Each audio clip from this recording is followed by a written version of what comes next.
Hello, Bangalore. So yes, I reached Bangalore. ഇപ്പൊ ഒരു 1 week ആയിട്ടൊന്ന് വീട്ടിൽ പോയിട്ട് തിരിച്ചു വന്നതാണ് ബാംഗ്ലൂർക്ക്. ബാംഗ്ലൂർ വന്നിട്ട് കുറേ നല്ല കാര്യങ്ങൾ ചെയ്യുന്നുണ്ട്.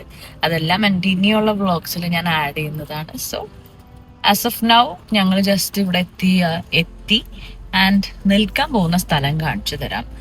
അവിടുത്തെ ആകെയുള്ള പ്രശ്നം എന്ന് വെച്ചാൽ ഒരു ടാസ്ക് ഉണ്ട്. I'll show you guys, so wait for that. And yes, ഇതാണ് ഞാൻ നിൽക്കാൻ പോകുന്ന സ്ഥലം. ആ മേളിലത്തെ വിൻഡോ കണ്ടോ, ഏറ്റവും മുകളിലത്തെ ഫ്ലോർ, അവിടം വരെ നടന്ന് കയറണം guys. There is no lift. അയ്യോ, എങ്ങനെയൊക്കെയോ ലഗേജ് ഒക്കെ ആയിട്ട് നടന്ന് ഞാൻ അവിടെ എത്തി. ഗൈസ്, ഒരു മുട്ടൻ ടാസ്ക് ഉണ്ടെന്ന് പറഞ്ഞില്ലേ, ഇതാ ഞാൻ പറഞ്ഞേ. എനിക്ക് 18 മണി ഇറങ്ങുമ്പോൾ ഇത്രയും പ്രശ്നം ഉണ്ടാവില്ല. ബട്ട് ഇത് എത്ര നില കാരണം ഈ ബാംഗ്ലൂരിന്റെ പ്രശ്നം മിക്ക സ്ഥലത്തും ലിഫ്റ്റ് ഇല്ല.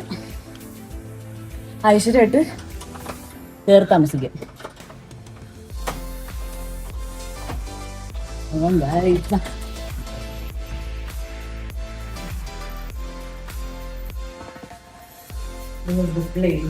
So this is our front side view. ഇപ്പൊ കണ്ട പ്രത്യേകിച്ച് ഒന്നും തോന്നില്ല, ബട്ട് നൈറ്റ് അടിപൊളിയാ. ഇവിടെ ഫുൾ അലങ്കോലമായിട്ട് കിടക്കുവാണ്. നമ്മുടെ ഒരു ബെസ്റ്റ് ചേട്ടായി എന്ന് പറയാം, അമലേട്ടൻ്റെ ഫ്ലാറ്റാണിത്. അമലേട്ടൻ്റെ കയ്യിൽ ചെറിയൊരു സർജറി ഒക്കെ വന്നപ്പോൾ അമലേട്ടൻ വീട്ടിൽ പോയേക്കുവാണ്. അപ്പോൾ പിന്നെ ഇവിടെ ഫ്ലാറ്റ് വെറുതെ കിടക്കുവായതുകൊണ്ട് നമ്മളിവിടെ ഒന്ന് താമസിച്ചു പറഞ്ഞു. നമ്മുടെ ബന്ധം അങ്ങനെയാണ്. സോ ഇവിടെ ഒന്ന് താമസിക്കുകയാണ്. സോ ഞാൻ അമലേട്ടനോട് പറഞ്ഞിട്ടുണ്ടായിരുന്നു, അമലേട്ടൻ ഓൾറെഡി പറഞ്ഞിട്ടുണ്ടായിരുന്നു ഇവിടെ അലങ്കോലമായിരിക്കും, നീ ഒന്ന് നോക്കിയേക്കണേ, വെള്ളമൊന്നും ഒഴിച്ചേക്കണേ, ചെടികളൊക്കെ ഉണ്ട് ഇവിടെ. ബാക്കി വിശേഷങ്ങളൊക്കെ ഞാൻ കാണിച്ചു തരാം. ആദ്യം ക്ലീനിങ് മസ്റ്റ്, ബിക്കോസ് എനിക്ക് OCD ഉണ്ട്. എനിക്ക് അവിടെ ഇവിടെ ചെറിയ പൊടിയൊക്കെ കണ്ടാലും ഭയങ്കര ബുദ്ധിമുട്ടാണ്. സോ ക്ലീൻ ചെയ്തിട്ട് വരാം.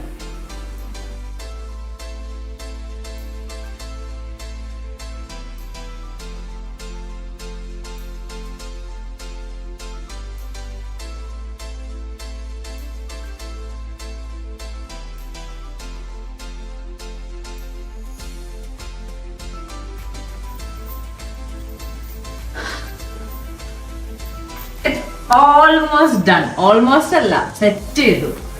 ഇപ്പൊ ഒരു അനക്കമുള്ളൊരു വീട് പോലെ. പാവ അമലേട്ടനെ ഇത് കൂട്ടിയിട്ട് പോവാൻ ഭയങ്കര സങ്കടമായിരുന്നു. അമലേട്ടൻ ആക്ച്വലി ഇപ്പോൾ ഫ്ലാറ്റിൽ വന്നിട്ട് കുറേ ദിവസമായി. അപ്പോൾ ഞാൻ വിചാരിച്ചു എന്നെ കൊണ്ട് പറ്റുന്ന രീതിയിൽ ഒന്ന് വൃത്തിയാക്കാം, കുറച്ച് ഭംഗിയൊക്കെ ആക്കി വെച്ചിട്ടുണ്ട്. ഇനി ഇത് കുറച്ച് ദിവസം എൻ്റെ വീട് പോലെയായിരിക്കും. അപ്പം ഞാനിത് വൃത്തിയായി സൂക്ഷിക്കുന്നതാണ്. So hope you all like this vlog. അടുത്ത വ്ളോഗിൽ ഞാൻ വേഗം വരാം. ബൈ.